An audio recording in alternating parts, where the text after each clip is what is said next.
എന്തോ നാടാ വന്നപ്പോൾ തൊട്ട് ശ്രദ്ധിക്കണമല്ലോ. താനിരുന്ന് ചിരിക്കുന്നല്ലോ. ഇതിന് മാത്രം ചിരിക്കാൻ എന്താ ഉള്ളേ? പറയടാ, ഞാനും കൂടി ചിരിക്കട്ടെ.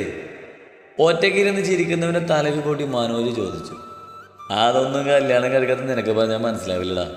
2 വർഷത്തിൽ കൂടിയുള്ള വരവല്ലേ, കനത്തിലെന്തെങ്കിലുമൊക്കെ കിട്ടിക്കാണും. അവരുടെ കൂടെ പഠിച്ച ബിബിനാണ്. കിട്ടിയത് തന്നെ. മനോജ് പെറുപുറത്തു. അത് അർജുനക്ക് വ്യക്തമായി കേൾക്കുകയും ചെയ്തു. കൂട്ടുകാരെല്ലാം കൂടി ഒരു ചായക്കടക്ക് മുന്നിൽ ചായയും കൂടി ചിരിപ്പാണ്. ഒരു 4-5 പേരുണ്ട്. കൂട്ടുകാർ വേറെയുണ്ട്. അവരൊക്കെ ജോലിക്ക് പോയിരിക്കുവാണ്. ചിലർ വേറെ നാട്ടിലും വിദേശത്തേക്കായിട്ട് ജോലിയിലാണ്. ജോലി കഴിഞ്ഞ് വൈകിട്ട് വരുന്നവരാണ് ഇപ്പോൾ ഉള്ളത്. ഇവർക്ക് തന്നെയാണ് പരസ്പരം അടുപ്പ് കൂടുതലും. ബിബിനും ആകാശും അഫ്സലുമാണ് മനോജോ അർജുനോ നാട്ടിലുള്ളപ്പോൾ സ്ഥിരം ചായ കൂടി ടീം. ഇവർ രണ്ടും ഇല്ലാത്തപ്പോൾ അവർ 3 പേരും മാത്രമായി അവിടെ ഉണ്ടാകും. ആളുകൾ ലീവിന് വരുന്നതിനനുസരിച്ച് അംഗസംഖ്യ കൂടുകയും കുറയുകയും ചെയ്യും. അഫ്സലിന് വില്ലേജ് ഓഫീസിലാണ് ജോലി. ആകാശിന് ബാങ്കിലും ബിബിന് ഒരു പ്രൈവറ്റ് ഫോമിലും. ഇതിൽ ബിബിനും അഫ്സലും വിവാഹിതരാണ്. അഫ്സലിനൊരു മകളുണ്ട്. ആകാശിൻ്റേത് മുറപ്പെണ്ണുമായി ഉറപ്പിച്ച് വെച്ചിരിക്കുകയാണ്. അവിടെ പഠിപ്പ് കഴിഞ്ഞ് കല്യാണം നടത്താനാണ് വീട്ടുകാരുടെ തീരുമാനം. അർജുൻ്റെ പ്രശ്നങ്ങൾ മനോജിനല്ലാതെ വേറെ ആർക്കും അറിയുകയില്ല. ചായക്കടക്കാരൻ കുമാരേട്ടൻ്റെ കുശലാന്വേഷണങ്ങൾക്ക് മറുപടി കൊടുത്തും ഇടയ്ക്കൊക്കെ ആ ചോദ്യങ്ങൾ കേൾക്കാതെ തനിയിരുന്ന് ചിരിക്കുകയൊക്കെ ചെയ്യുന്നവനെ കുറേ നേരമായി മനോജ് ശ്രദ്ധിക്കുന്നുണ്ടായിരുന്നു. കുമാരേട്ടൻ്റെ ചോദ്യങ്ങൾ അവൻ കേൾക്കുന്നില്ലെന്ന് കണ്ടപ്പോഴാണ് മനോജ് അവനോട് അത് ചോദിച്ചത്. എങ്ങനെയുണ്ട് IPS ദാമ്പത്യ ജീവിതമൊക്കെ? ആകാശിൻ്റെ വകയാണ് ചോദ്യം. ആദ്യം പറഞ്ഞിട്ട് നിനക്കെന്തിനാ? മനോജ് അവനെ പേടിപ്പിച്ചു. അല്ല, അടുത്തോടെ എൻ്റേതാണല്ലോ, ഒന്ന് പഠിച്ചു വെക്കാലോ. ഇവിടെ ഒരുത്തൻ്റെ ഭാര്യയാണെങ്കിലോ ഒടുക്കത്തെ ദൂർത്തു ആപാടും. റംലയാണെങ്കിലോ അവളുടെ വീട്ടുകാർ പറയുന്നതിനെ പറ്റി ചലിക്കില്ല. ഇവനൊന്നും മിണ്ടാനുള്ള വോയിസ് പോലും ഇല്ല. ഈ 2 കണ്ട് കെട്ടാനുള്ള മൂഡ് തന്നെ പോയി. ഇവൻ്റെ ഇനി എങ്ങനെയാണെന്ന് അറിയാനേ ഒരു ശുഷ്കാന്തി. ആകാശ് വിളിച്ചുകൊണ്ട് പറഞ്ഞു. ബിബിൻ്റെ ഭാര്യ റീമ അത്യാവശ്യം സാമ്പത്തികമുള്ള വീട്ടിലാണ്. പ്രണയവിവാഹമായിരുന്നു ഇരുവരുടെയും. ബിബിൻ ഭാവിയിലേക്ക് എന്തെങ്കിലും കരുതി വെക്കാൻ താല്പര്യപ്പെടുന്ന ഒരാളും. റീമ ഇന്നത്തെ സമ്പാദ്യം ഇന്ന് തന്നെ ചെലവഴിച്ച് സൗന്ദര്യവർദ്ധക വസ്തുക്കളും ആഭരണങ്ങളും ബ്രാൻഡഡ് വസ്തുക്കളും വാങ്ങിക്കൂട്ടി ആർഭാടത്തോടെ ജീവിക്കാൻ ആഗ്രഹിക്കുന്ന ഒരാളാണ്. എന്നാൽ റീമ ജോലിക്കും പോകില്ല. അവളുടേതായ ബാങ്ക് ബാലൻസ് തൊട്ട് കളിക്കത്തുമില്ല. അതിനെ ചൊല്ലി അവർ തമ്മിൽ എന്നും പ്രശ്നങ്ങളാണ്. അഫ്സലും റംലയും വീട്ടുകാരുടെ ഇടപെടലുകൾ മൂലം വിവാഹിതരായവരാണ്. അഫ്സൽ ഒറ്റ മകനാണ്. പ്രായമായ അഫ്സലിൻ്റെ ഉമ്മയ്ക്കും ഉപ്പക്കും ഒപ്പം നിൽക്കാൻ റംലയ്ക്ക് താല്പര്യമില്ല. അവൾക്ക് അവളുടെ സ്ത്രീധനമായി കൊടുത്ത അവളുടെ വീട്ടുകാരുടെ വീട്ടിലേക്ക് അഫ്സലും കുഞ്ഞുമായി മാറണമെന്ന വാശിയിലാണ്. അതിനവളുടെ വീട്ടുകാരുടെ സപ്പോർട്ടും.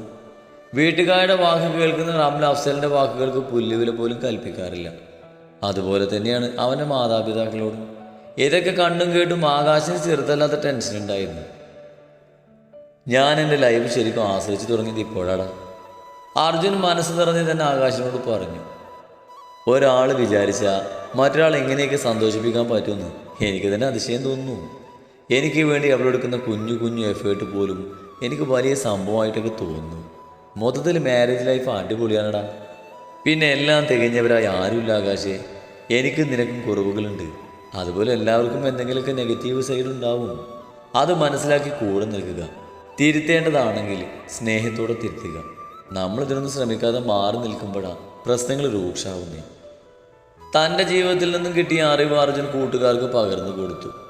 അഫ്സൽ വാടിയൊരു ചിരിയിരിച്ചു. അവൻ്റെ ഉമ്മയും ഉപ്പയും സാധുക്കളാണ്. അവരോട് പോലും പരുഷമായാണ് റംല പെരുമാറുന്നത്. അവൾ എന്ത് പറഞ്ഞ് തിരുത്തണമെന്ന് അവനൊരു പിടിയില്ല. ഒരു 7 മണിയോടെ റംലയുടെ കോൾ അവനെ തേടിയെത്തി. വീട്ടിൽ കയറാനുള്ള സിഗ്നലാണ്. അതോടെ അവൻ യാത്ര പറഞ്ഞു പോയി. പിന്നീട് ബിബിനും ആകാശും അവരവരുടെ വീട്ടിലേക്കും മടങ്ങി. അവന്മാരെ വെച്ച് നോക്കുമ്പോഴേ നീ ഭാഗ്യവാൻ തന്നെയടാ.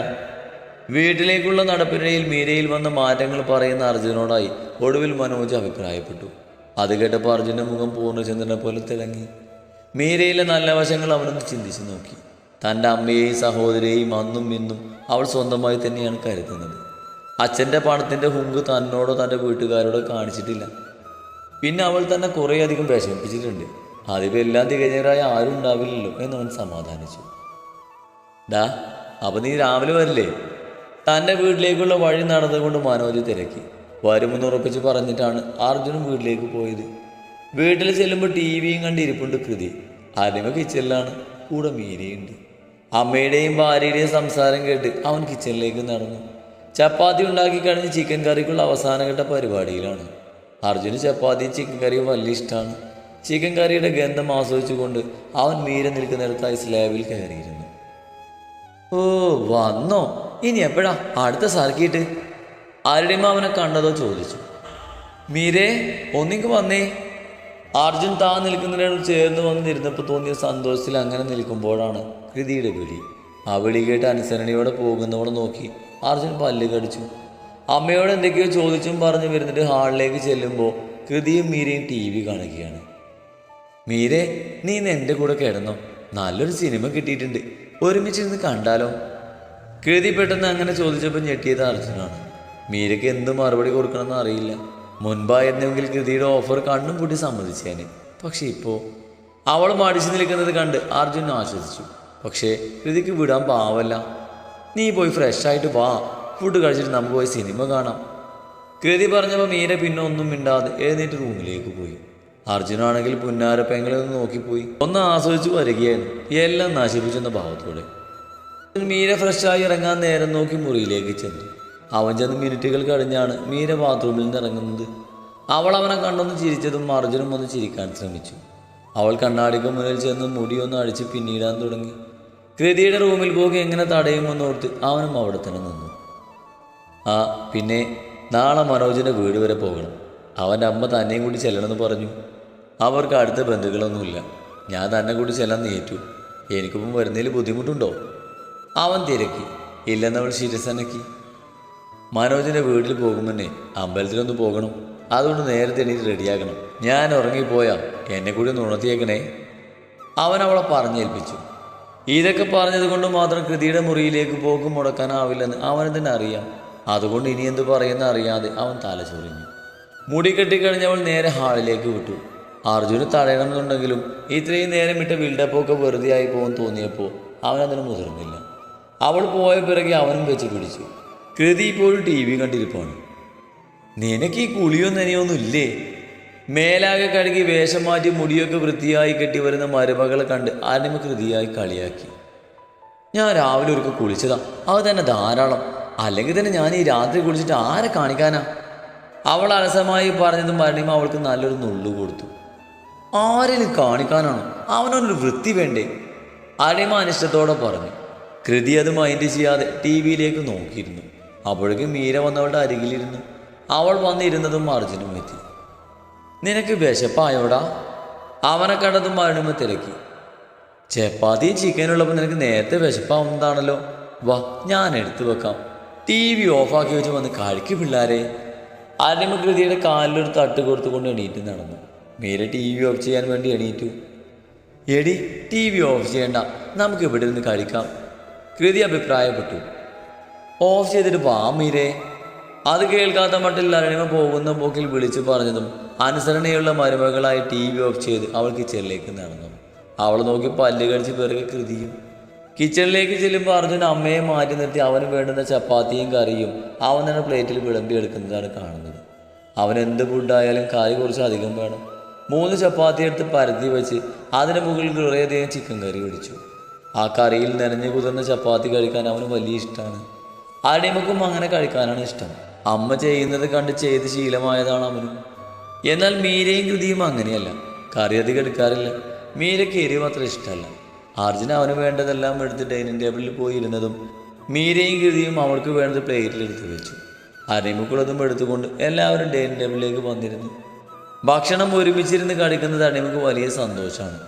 പരസ്പരം ഓരോന്നൊക്കെ മിണ്ടിയും പറഞ്ഞുമൊക്കെ ഒരു നിറവ് തന്നെയാണ്. ആ നിറവിനിടയിലും പ്രിയപ്പെട്ടവൻ്റെ അഭാവം ഇന്നും അരുണിമയെ വേദനിപ്പിക്കുന്നുണ്ടായിരുന്നു. ഫുഡൊക്കെ കഴിഞ്ഞ് കിച്ചൺ ഒതുക്കി അരുണിമ തൻ്റെ മുറിയിലേക്ക് പോയതും കൃതി മീരയുടെ കൈ പിടിച്ച് ഒറ്റ പോക്ക്. ഒന്ന് തടയാനുള്ള ഗ്യാപ്പ് പോലും അർജുന് കിട്ടിയില്ല. ഇനി കിട്ടിയാൽ തന്നെ എന്ത് പറഞ്ഞ് തടയാനാണ്? ഷേ, അത്രയൊന്നും ചാടെ കാണിക്കണ്ടായിരുന്നു. അവൻ നിരാശയോടെ ഹാളിലിരുന്നു. കാണിച്ചതിന് എന്താ തെറ്റ്? എന്നോട് കാണിച്ചതിൻ്റെ പകുതി പോലും ഇല്ലല്ലോ ഇത്. അവൻ സ്വയം ന്യായീകരിച്ചു. എന്നാലും അവനൊരു വിഷമം. മീരടിച്ച് കയറി സംസാരിക്കുന്നതും തന്നോട് അടുക്കാൻ ശ്രമിക്കുന്നതൊക്കെ അവൻ ഒരുപാട് ആസ്വദിച്ചിരുന്നു, ഇഷ്ടപ്പെട്ടിരുന്നു. ഇന്നത്തെ രാത്രിയും അവൻ ഏറെ കൊതിയോടെ കാത്തിരുന്നതാണ്. താൻ ഒഴിഞ്ഞു മാറി പോകുന്നതും അവൾ ഇടിച്ചു കയറി ഒട്ടാനും വരുന്നതും തന്നോട് ചേർന്ന് കിടക്കുന്നതുമൊക്കെ മനസ്സിലൊത്തിരി വട്ടം സങ്കല്പിച്ച് നോക്കി കുളിര് കോരിയിരുന്നു. എല്ലാം പോയി. മോഹങ്ങളൊക്കെ ചീട്ടുകൊട്ടാരം പോലെ തകർന്നടിഞ്ഞു. കുറച്ച് നാൾ കൂടി അവിടെ ഇട്ട് വട്ടം കളിപ്പിക്കണം എന്നൊക്കെ കരുതി സന്തോഷിച്ചിരുന്നതാണ്. ഇന്നലത്തെ രാത്രി ഓരോ ടെൻഷൻ കാരണം ആസ്വദിക്കാൻ പറ്റിയില്ല. ഇന്നിപ്പോൾ ഇങ്ങനെയായി. കൃതി മനഃപൂർവ്വം ചെയ്തതാണെന്ന് അവന് നല്ല സംശയമുണ്ട്. ഒന്ന് പോയി വിളിച്ചാലോ? ഇരുന്നിരുന്ന് മടുത്തപ്പോൾ അവൻ മുകളിലേക്ക് നോക്കി ഓർത്തു. അല്ലെങ്കിൽ വേണ്ട, വിളിച്ചവനെ ജാടയിട്ട് നിൽക്കാൻ പറ്റില്ല. അവൻ അസ്വസ്ഥതയോടെ തലചൊറിഞ്ഞു. നിരാശയോടെ കുറേ അധികം നേരം അവൻ ഹാളിൽ കടിച്ചുകൂട്ടി. അതും അടുത്തവൻ പതിയെ എഴുന്നേറ്റു. റൂമിലേക്ക് പോകും മുന്നേ കിച്ചണിൽ പോയി വെള്ളം കുടിച്ച് തിരികെ വരുന്നതിനിടയിൽ സ്ലാബിൽ കഴുകി ഒതുക്കി വെച്ചിരുന്ന സ്റ്റീൽ പാത്രം അബദ്ധത്തിൽ അവൻ തട്ടിയിട്ടു. വലിയൊരു ശബ്ദത്തോടെ അത് നിലത്തേക്ക് വീണു. അത് തിരികെ എടുത്ത് വെച്ച് കിച്ചണിൽ നിന്ന് പുറത്തു പോകുമ്പോഴാണ് അരുണിമ ധൃതിയിൽ ഓടി വരുന്നത്. കിച്ചൺ അടച്ചാൽ പിന്നെ ആരും അങ്ങനെ കിച്ചണിലേക്ക് വരാറില്ല. വെള്ളം അവരുടെ മുറിയിൽ കൊണ്ടുപോയി വെച്ചിട്ട് കിടക്കുന്നത് കൊണ്ട് അതിനും വരാറില്ല. പിന്നെ കൃതിക്കോ മീരക്കോ എന്തെങ്കിലും വയ്യായികയുണ്ടെങ്കിൽ ചൂടുവെള്ളം എടുക്കാനോ ചായ കൊടുക്കാനൊക്കെ വരാറുണ്ട്. അരുണിമയുടെ മുറി താഴെ ആയതുകൊണ്ട് പാത്രം വീണ ശബ്ദം നന്നായി കേട്ടിട്ടുണ്ടാവും. അതാണ് ഓടിപ്പിടിച്ച് വന്നത്. നീയായിരുന്നോ? എന്താണ് ഒരു ശബ്ദം കേട്ടത്? അരുണിമ ചോദിച്ചുകൊണ്ട് കിച്ചണിലേക്ക് കയറി. അത് കൈതട്ടിയ പാത്രം വീണതാ, അവൻ പറഞ്ഞു. ഇവിടെ എന്താ നിനക്ക് പണി?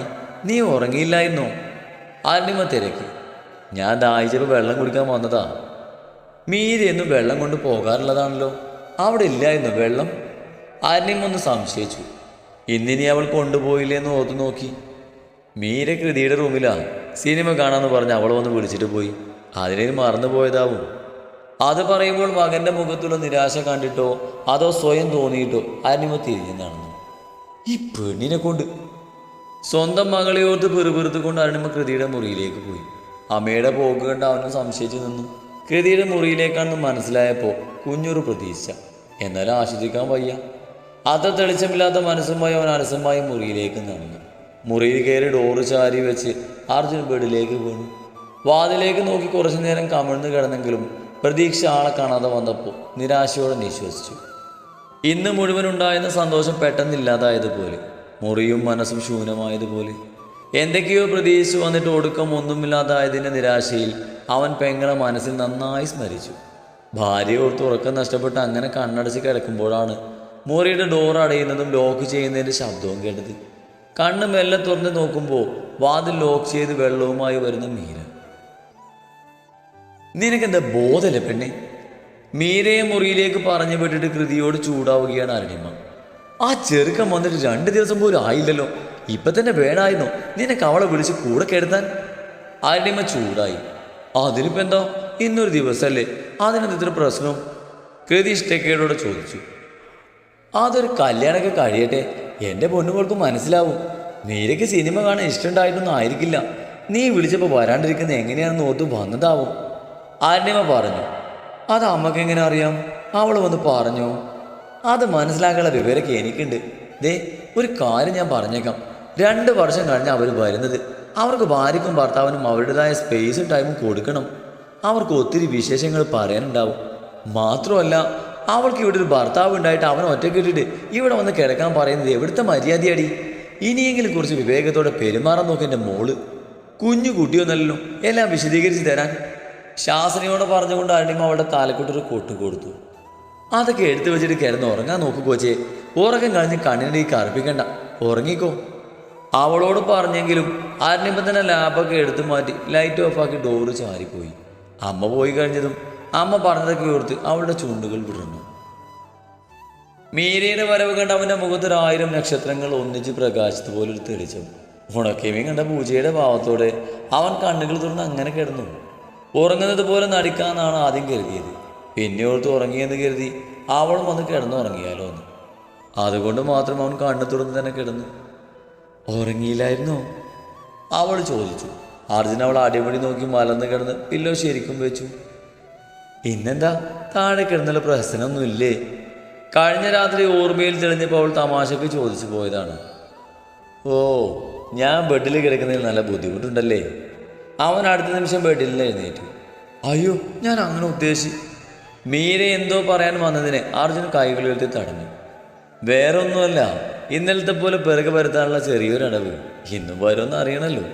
കഴിഞ്ഞ ദിവസം ചെയ്തതുപോലെ പില്ലോട്ട് താഴെയിട്ട് ഷീറ്റും വലിച്ചെടുത്ത് നിലത്തിൽ വിരിച്ചു.